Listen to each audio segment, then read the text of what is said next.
So this is a lot more of a grab bag sort of topic. It's not really that big of a deal, but I did want to go out there and talk about this just because it opens the door to some interesting possibilities. It's been a few weeks since the last time we had talked about Detroit Red Wings forward Patrick Kane and where it is he is going to sign his very next contract.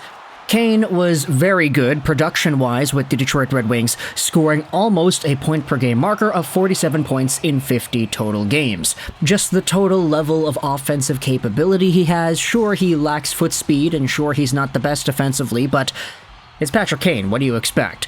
He did what he was expected to do, he scored a bunch of points, and he made a few really good plays.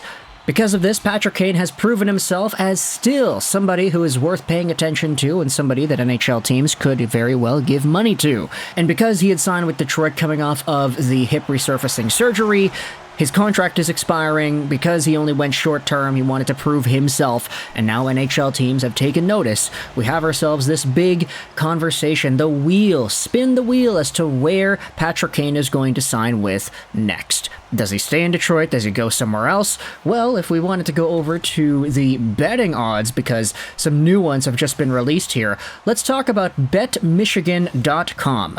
This video isn't sponsored or anything. I've only done a gambling ad read maybe 4 times in the channel's history, something like that, and that was like 2 years ago. So this video is absolutely not sponsored, but I found it interesting how these odds are literally coming from Bet Michigan. Like, this is Detroit's hometown state going out there and publishing Patrick Kane free agent odds, 24-25 landing spots. This was published by Steve Bittenbender, and I wanted to go out there and look at the chart as to where Patrick Kane's next team could be.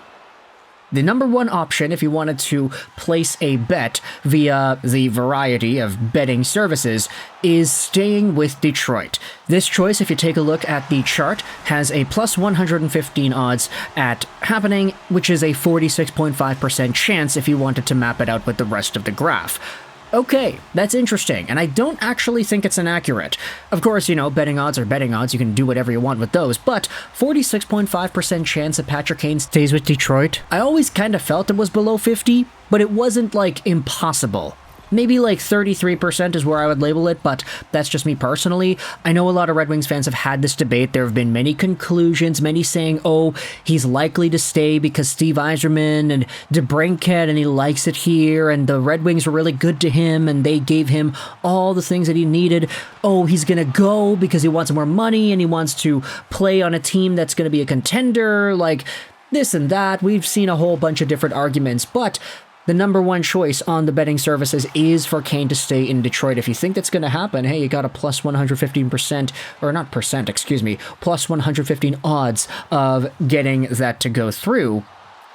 But if you go over to the rest of the options here, here's what it says in order. So, the number one team with the signing odds to get Patrick Kane that is not Detroit is none other than the Boston Bruins. They have a plus 800 odds at getting Kane and 11.1% chance.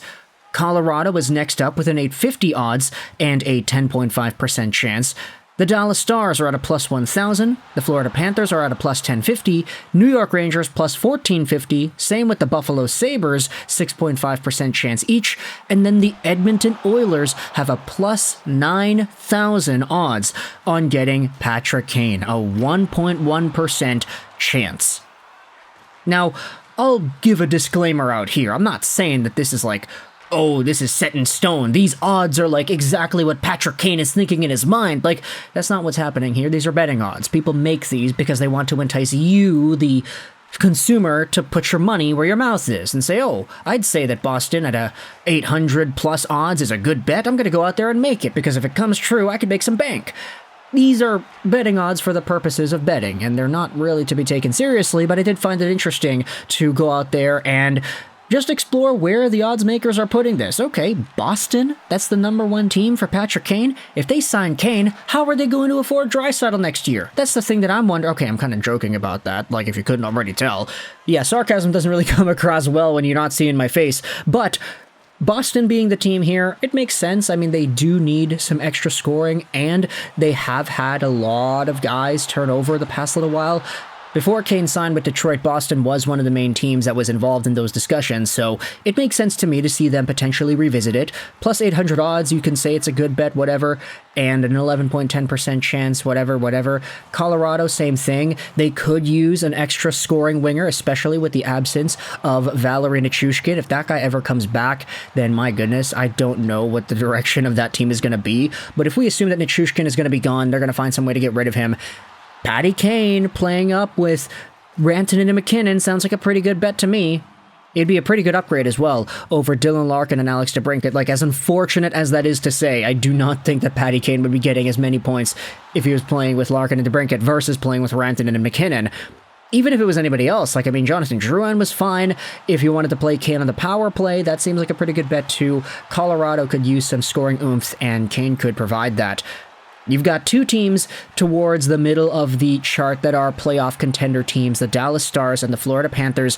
They're literally still alive. Florida. That sounds like a really great destination for a lot of these older guys. Tarasenko went over to Florida. He's doing well. Matt Duchene went over to Dallas. He's doing well. Lots of good hockey being played out of these two markets. The Rangers just got eliminated, and we had talked earlier about how their core, Zibanejad, Kreider, Panarin, did not show up in this third-round series against the Panthers. So maybe Patty Kane could be an extra depth piece that adds to that, although that was an experiment that happened last year and it didn't really work. Sure, the Rangers still looked okay and Kane scored points, but losing in the first round to New Jersey, it seems like a kind of traumatized part of the fan base, especially with those wounds reopening with this playoff series against New York. Buffalo is over here, of course, there's the hometown discount. Everybody talks about how Kane could come home and how that could be the ultimate storybook fairy tale ending to a crazy career. And then Edmonton is at the bottom here, which is interesting. I don't think that their odds to sign Patrick Kane are as worse as a plus 9,000. I think it'd probably be a little bit higher than that, but yeah, plus 9,000 is like impossible. 1 out of 100, it's not going to happen.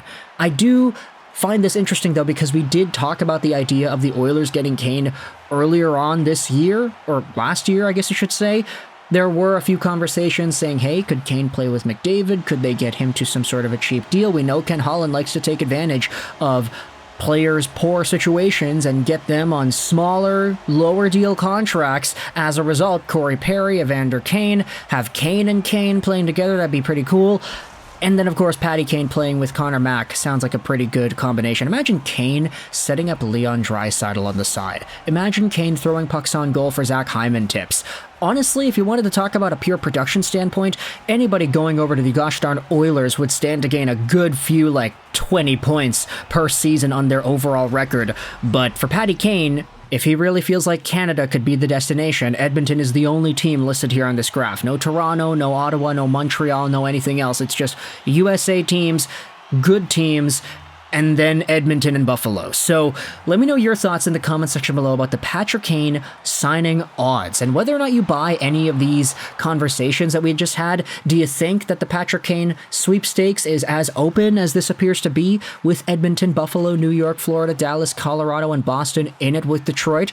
If you had to label it out yourself, what do you think is the number one percentage odds choice that Patrick Kane has right now? If you're a Wings fan, what are your percentage odds in your mind as to how much he stays?